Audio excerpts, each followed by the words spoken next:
वाह, क्या शॉट मारा! जीत गए। शाबाश अली। अल्लाहु अकबर, अल्लाहु अकबर। हय्यो अला बस्सलातु, हय्यो अला बस्सलाह। अली, नमाज नहीं पढ़नी, बाद में पढ़ लूंगा। बेटा, नमाज का वक्त हो गया। बस 1 मिनट। बेटा, इतना गुस्सा अच्छा नहीं।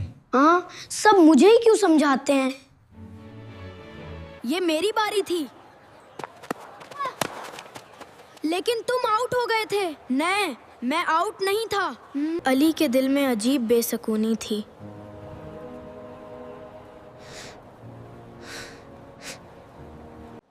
अल्लाह बिज़इकुरिल्ला वदही तुतमाइनिल क़स्लूबा। बेटा, नमाज दिल को सुकून देती है। क्या वाकई नमाज से दिल पर सुकून हो जाता है?